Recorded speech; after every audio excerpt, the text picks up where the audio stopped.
Talk about some of the creative auspices on the movie MASH, Ring Lardner, Robert Altman.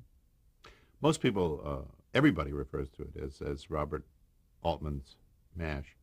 Uh, Being a writer down on my toes, I think of it as Ring Lardner Jr.'s MASH because he discovered the book in an airport somewhere, read it, little paperback, got off the plane, called Ingo Preminger, who would be the producer eventually, and sold him on the idea. And then wrote just a smashing screenplay, which was a template, for the movie and the series. Of course, Altman, I don't mean to say it wasn't his movie as well. He introduced some really innovative directorial touches, and we picked up on those too. Those two men and Gary Berghoff, we inherited from the movie. Ring Lardner was blacklisted in the 50s. He was indeed. He was one of the Hollywood 10. How do you think that influenced the movie? Not at all. Ring Lardner, I'm not going to speak for his politics or his reasons for doing what he did or his beliefs, but when the Korean War broke out, and remember this was a war between communism and capitalism and democracy, Ring Lardner was then too old for active military duty, and he wouldn't stop trying to get into the service until he did, in fact, get into the service and served in Korea. And so when he saw that book, he recognized that world and knew what its dramatic and comedic potentials were. And I don't think he was joining the armed forces to make amends. I think he was a patriot. He thought the form of government which he once espoused was the best thing for America. What research did you do for MASH? I'm still doing research for MASH. I go to sleep at night thinking what would make a good episode. Gene Reynolds and I and Burt Metcalf, who started as associate producer and wound up eventually as executive producer of the series, we talked to countless surgeons, nurses, chopper pilots, patients, orderlies, involved either in the Korean effort or the effort. I sound like one of the euphemistic people who, well, the whole thing is a euphemism. We can't call it the Korean War. We can't call it the Vietnam War because neither was officially declared as war by Congress. But the bunch of us were constantly talking to people who shared one or the other experience and combined big, thick, loose-leaf binders filled with their memories, their observations, their experiences of the war, the wars. And that served us in very good stead. We used an awful lot of stuff. There was a one line in an episode. The most poignant line to me in all of the MASHes was the one that Bill Christopher was given in the role of Father Mulcahy, in which he talks about the doctors warming their hands over the open wounds. That came from a doctor. You can't write that kind of a line. If you can, you're a wonderful writer. And other remembrances led to whole episodes or scenes. We couldn't have done it without it. And Gene and I, after the second season, went to Korea, visited what had been the real life counterpart of the fictional 4077, and spent a couple of weeks with the people there, and brought back some 22 hours of audio tape, again with those impressions, which were invaluable to us. Did you ever speak with Richard Hornberger, who wrote the book? I never spoke with Richard Hornberger. We exchanged a few letters. He didn't like the series. He finally let me know. He said he liked the theme song, and after that he thought it got kind of dull. I think we were too progressive in our politics for his taste. He was more of the conservative then. He was. Incidentally, the MASH doctors, the original MASH was called the 8055th. 8055th, right? The 80 double nickel, the 43rd Medical Unit. And they just, last month, held what they think will probably be their last reunion because they're all men of advanced age now. Hornberger, sad to say, has died. And they shut down the actual MASH unit. They shut down the actual MASH unit in June of 1997. I was invited to go over. My wife and I went over with Larry Linville and David Augenstars, and we watched them case the flag. And it was quite touching to sit on this little parade ground and hear a little army band, I mean, not like the movies at all, play the unit's song, and then play Suicide is Painless. That was not a show business event. They were not there to celebrate the series. They were there to honor the unit that had served so long and so well, but they couldn't help but, acknowledge how proud they were. It's not every Army unit that has a series dedicated to them. Let's go back to the beginning in London. Gene Reynolds has returned to Los Angeles, and he calls you on the phone and asks you if you finished writing the pilot. Right. Gene was very good. Weeks went by, and he didn't say, "How's it coming? How's it going?" And I treasured that. That was to be repeated when we did the series. Nobody ever said to me, "You got the pages? Is it finished?" They were always very respectful and waited. They knew that the pages would be there when they had to be there, even if I had to do it in 5 minutes. At any rate, I remember I was in the control booth. We were filming a Marty Feldman show, and Gene said, "How's it coming?" And I said, "I just mailed it," and hung up. And then, having said I mailed it, I realized I had to write it. So I went home, and we had talked so much about it, and it had been marinating so long. I mean, it sounds boastful to say I wrote it in 2 days, but I did. But I can't deny all of that process that was going on that let me do it in 2 days. What was Gene's reaction upon receiving it? Did you? Positive. Gene liked it very much. CBS liked it very much. We had a few too many people hopping in and out of the sacks for their, or into the sack. No, sacks. They weren't all in the same sack. They weren't happy that so many doctors and nurses were hitting on each other. So I think Hawkeye was married in the original draft, or Lieutenant Dish was, or they both were. Anyway, we modified some of that. The CBS was nervous about showing any blood. Minimal stuff, as I think of it now. Did you return to L.A. for shooting of the pilot? I came back to L.A. Gene and Bert did all the casting. They picked all the actors. I returned for a reading of the script with the actors. And then the first day of shooting, and then I had to get back to London to spend Christmas with my family. And the next thing I knew, I saw the finished pilot. Now, the day before the reading, there was still one important role not cast. Right. You and Gene met with Alan Alda. Alan wanted to meet before he would commit to doing a series. His concern was the same as ours, that this not be a show that was just all about how much fun it was to be in a wacky Army unit. He wanted it to be what we wanted it to be, happily.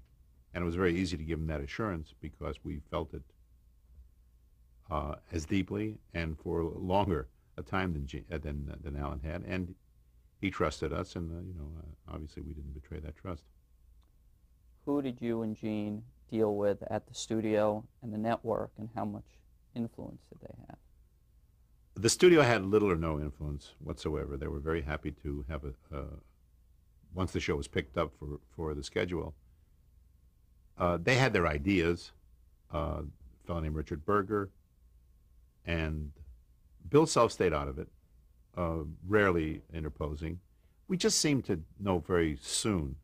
We were blessed with the way we wanted to do the series. And I think a lot of people recognized that, and a lot of people gave us the freedom that we needed to do it. CBS, being a network and by nature being more nervous, had program practices, which is their euphemism for censorship. Every script had problems in it for them, whether it was language or storyline or relationship. So most of our dealings were with CBS, but we were very good from the studio's point of view. We brought the show in. Gene is a marvelous producer. He really is when I say he's a marvelous producer, because he cast well. He cast the actors well. He cast the behind-the-scenes people well. And he knows budgets, and he knows schedules, and he was able to give Fox a show that wasn't going to cost them any money. If we ever got out of line 1 week or 2 weeks or 3 weeks, we would write a script that would adjust to that financial reality. We would cut down on the number of people in the show, cut down on the number of moves, and deliver a show that balance the books for a while. CBS could be very annoying, and were. But in the big matters, allowing us to say what we wanted to say about the war, the political aspect, never a word. And for that, I'll always be grateful. Tell us about some of the battles with CBS. Two spring to mind. One involved the word virgin, and the other involved one script that they completely threw out. Well, you know, the relationship between what you want to do and what you can do really depends upon your success. In the first or second year, they wouldn't let us use the word circumcision. In the fourth year, we did a circumcision. We had proved that we were, a commercial hit, and therefore we could be given greater latitude. After Family Hour was instituted, we did have a scene in which Radar was stopped one night in the compound by a very young soldier who was frightened to death. He was on sentry duty, and Radar was afraid the kid was going to shoot him with the rifle because he had such an itchy trigger finger. And the young soldier, the young actor, had to say, "Forgive me, sir, I'm a virgin," meaning I'm virgin at this business of being a sentry, and no sexual connotation whatsoever. An argument I made vociferously with the CBS people, and they said, "No, you cannot say virgin in the Family Hour," as though virgin is a terrible word to use in front of the family. I wonder what Catholic families would think about that. At any rate, this is the kind of game playing that went on. It was tit for tat. They didn't let us say virgin in that show, so in a show about a week or two later, I wrote a scene in which Radar is talking to some wounded soldiers, performing what they call triage, seeing who goes first, who's in greater need of medical help. And he said to one soldier, "What's your name, sir?" And he said, "Buck Johnson," whatever. And he said, "Where are you from?" And I had the kid say, "The Virgin Islands, sir." And it went through, easily. So I got my virgin in, which is, there's a German word called Kinderspielen. It's child's play. It's silly. What was the other one you want to know about? The Stanley script. Oh, very early, I think in the first season, we commissioned a script called Double Trouble, I think it was called. And Stanley Ralph Ross, a very, very, very good writer, with credits as longer than my arm, longer than my longer arm. And Stanley wrote the script. It was about Hawkeye carrying on with two different nurses, and they decided to teach him a lesson, and both say that they're pregnant, and both say that he's the father. That is the one and only script that CBS ever said, under no circumstances, under no conditions, will you be able to do the script. And so poor Stanley has the distinction of having the one script that CBS absolutely said was verboten. First season, did you think that you had a chance of succeeding before the show premiered? I didn't really understand all the fuss about the show. When you shoot a pilot, it gets seen a lot. It gets seen by the writing community in town because you're trolling for writers to write episodes. Everybody's curious about the new kid on the block, and the reaction was really tremendous. And I honestly didn't know what all the hollering was about. I thought we did a really good job, but again, I think it was the British thing, where the standard is so high that I thought, yeah, this is good enough to almost be on the BBC. It was a very rocky year because CBS scheduled us. The first year was very rocky. CBS scheduled us at 7:30. We were on opposite This Is Your FBI. On Sunday. On Sunday. What did I say? 7:30. 7:30, but I didn't say Sunday. The first year was very rocky. CBS scheduled us at 7:30 on Sundays. We were opposite This Is Your FBI and the World of Disney, or whatever it was called. I mean, you can't get more pro-American than that. And we were this sort of subversive show that said, this country was at a war that they shouldn't be in, or people are getting. I mean, it was messy. It was anti-establishment, and we were on sandwich between these very establishment type shows. Our ratings weren't very good. It didn't look like we'd come back. The legend has it, I mean, at least it's legendary around the MASH show, was that Mrs. William Paley, Babe Paley, loved the show. and we were probably saved by a pillow talk or two. What was a week in the show like in that first season? Producing the show, writing the show. It was always getting an episode out was from the first year to my last, which was the fourth year. It was always like playing six-dimensional chess. You know, you would be you would have a couple of shows being written. I might be writing one myself at the same time. You would be filming a show. You would be in pre-production for another show that was coming up. You'd be in post-production on a show that you'd already finished. You'd be mixing, you'd be scoring, you'd be writing, you'd be editing, you'd be promoting, you'd be rehearsing, you'd be... I mean, all of these processes going on at the same time. It was very challenging. It was probably the most miserable, best time I ever had in my life, just being able to do all this. Generally, as is the case, you know, it begins with a word.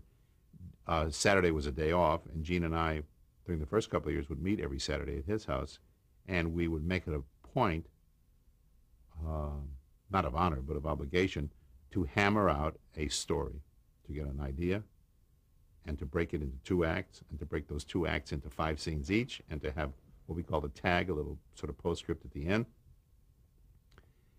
and have that ready on Monday to give to a writer to start writing that episode. When that episode was finished, if it was close to being good, you just merely did a polish on it, or maybe not at all. And it went into the schedule. It started being costumed. Although costumes were never a problem for us. If it was khaki, it was fine. Cast, if it had special parts in it, guests. The real trick of MASH was the fact that we would sit down on a Monday with a script. We would read it, make some adjustments to the script. That could be one line or the whole thing thrown out, but generally it was some work had to be done on every script. And then the actors would get right up on their feet, and the director would start walking them through the sets, blocking, telling the actors where to be, to do what lines. No sense of anybody doing a performance, just seeing what the show would be like physically. Then Gene and I would come back at around 5 o'clock in the afternoon and walk through the show with the director and the actors and see what they were doing, saying, yes, no, this could be better, how about this? Or they would say, we have a problem here, we need a line to get from here to the door, whatever, and you would make those changes. Then we would begin filming on Tuesday, Wednesday, and Thursday. On Friday, we sat down with another script. There isn't anybody connected with the show in the first year that didn't say, you can't do this. You can't do 36 pages in 3 days. You can't do this, you can't do this. And so, of course, we all promptly did, because the way to get really, you know, idealistic people to do a job is to say it can't be done. Brave people. Gene was very smart, though. He went to Fox, and he said, we need 1 day every 3 shows. And every 4th show, we need an extra day on the schedule so that we can do pickup shots, finish shows that perhaps we didn't finish, film scenes which we need to pad out shows which are a little bit short because we cut them down to what we thought they worked, even if that meant leaving the show a couple of minutes short. An ongoing series, and we're certainly not the only ones, it's factory work. Was it a conscious decision to do single camera, not Yes. to an audience? It was a conscious decision to give it motion picture production quality, to have the actors working to the lens rather than to the bleachers, to get naturalistic performances rather than stage performances. I think it's part of why MASH has endured. I think it is such solid production work. Talk about the laugh track. The laugh track was always a thorn in our side. The laugh track, as we know, is a carryover from radio days, when live people came into a studio and laughed out loud at live performances they saw the actors standing at microphones in front of them. Well, television was in the beginning run by broadcasting people, and they brought that tradition over. Only, unless you were doing a 3-camera show, 4-camera show, where an audience is sitting in bleachers and you're getting laughs, then you have laughs. But if you're doing what we did, working on a sound stage, there are no bleachers, there's no audience. We were told that we would have to add a laugh track. That is to say, after the picture was finished, we would go into a mixing studio, and we would add laughter, mechanical laughter. There would be a technician there who we would instruct, give that a 1, which would be a small laugh. Give that a 3. Give that a 4. And the ironic thing, of course, is that all of these laugh tracks are primarily these days of dead people. These are people who laughed a long time ago and are still laughing, only they don't know it. Always thought it cheapened the show. I always thought it was out of character with the show.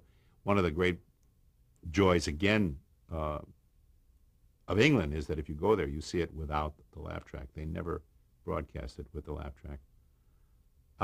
We had a couple of exceptions. We told in the network that under no circumstances would we ever have canned laughter during an OR scene, that when the doctors were working, it was hard to imagine that 300 people were in there laughing at somebody's guts being sewn up. They bought that.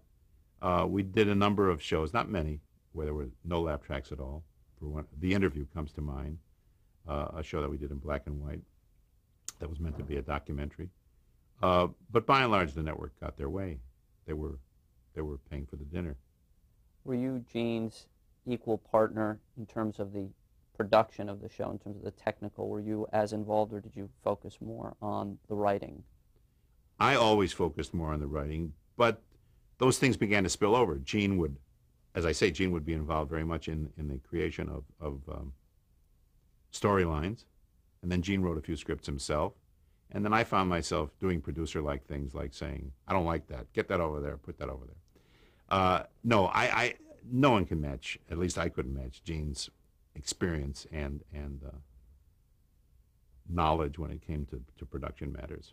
You learn it, but you don't throw your weight around when there's such a heavyweight doing the work. Was Larry Marks basically the writing staff?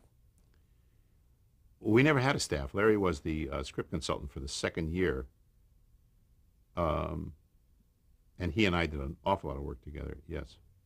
But other than that, it was all freelance for the 4 years. And you worked with some of the same people you had worked with in the 50s and 60s, Sheldon Keller, Sid Dorfman.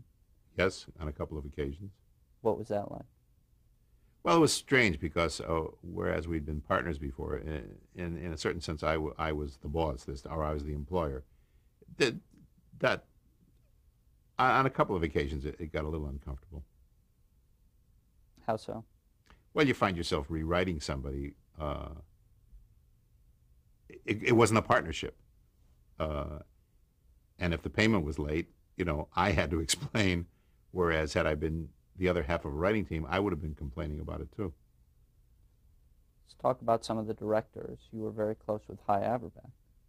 Hy Averback and I met in 1948 on the Bob Hope Show. Hy was an actor on that show, and happily our paths crossed again when he had become a director, and he did some of the finest MASH episodes. Earl Bellamy?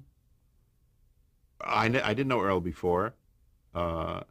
He did very good work, but I can't say we were particularly close. Jackie Cooper? Jackie,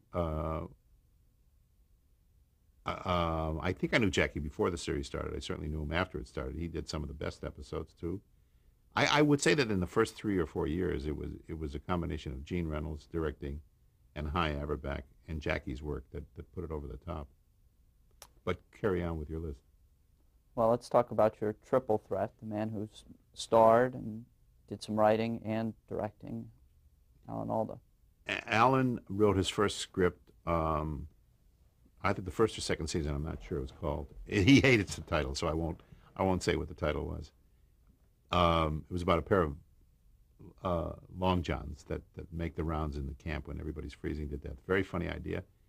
I'm not sure that he directed any while I was there in the first 4 years. He well may have. I think he did. Yeah. Well, he certainly wasn't producing then. I don't know that Alan ever took a producing credit. But I think I saw him act once or twice in those 4 years. What was your relationship with him like? Alan and I had one heated hour in 4 years. And I'll never, ever forgive him for it. We really were very far apart on one episode. It was one in which there was a sniper outside the camp who was picking people off, or trying to pick people off, but in any case, disrupting the camp and the camp's chief activity, trying to get people well. And we had a speech in which we had the doctors asking for corps or headquarters or some unit to send somebody with a gun and take this guy out. And Alan really objected vehemently to that. He didn't think that a doctor should be asking for anybody to be killed. We went back and forth. This is so typical to dwell on a negative when there's 7,895 wonderful hours. But anyway, what was good about Alan, the best thing about Alan was, and he's the only one I've ever worked with who could do this or did do it, and that is if he criticized something, he would go off and do his version of it, not just argue for or against something, but show you how he thought it could be done. And that night, he showed up at my doorstep here and said how terrible he felt. I mean, it's a terrible, corny word to use, but we really did love each other. I don't mean that to be in the past tense. I mean, but that's when we were newlyweds. And he was so sorry, that we had this falling out. And I'm not sure if he brought some pages on that occasion. I know he did on others. But we hammered it out, and we found a solution that was acceptable to both of us. Alan, it was a remarkable experience professionally, not in an ideological way or a philosophical way, as just been discussing, but I've never worked with an actor before who didn't have to be told how to read a line, didn't have to underline a word or italicize it or give him a stage direction. It's as though it jumped off the page into his head as it jumped out of the page from mine. It was remarkable. Did you mind his incursions into writing? Did you feel that it was his place? If the janitor at 20th Century Fox could write, I would have encouraged him. I don't think anybody understands how desperate you are. I'm not saying I'm so desperate I use a script by Alan Alda, but I mean that someone can actually write an episode of the series you're doing is nothing to fear, dread, or get paranoid about. I mean, you just love it. It's somebody's actually going to do 35 pages you can use. No, I was very heartened by the fact that he wanted to do it and then did do it and did deliver. But you must remember that the bulk of Alan's work occurred after I left, so I didn't have that opportunity to be that grateful that often. I'm not sure how many episodes Alan wrote during my stay. Let's talk about some of the rest of the cast. Were there other people on the show? I think so. Okay. Let's perhaps start as a good segue. As the show originally was more of an ensemble, and there was Wayne Rogers playing Alan's equal, right, co-equal. Right. Wayne was signed to do the series before Alan. Alan, as you said earlier, was the last person to sign on.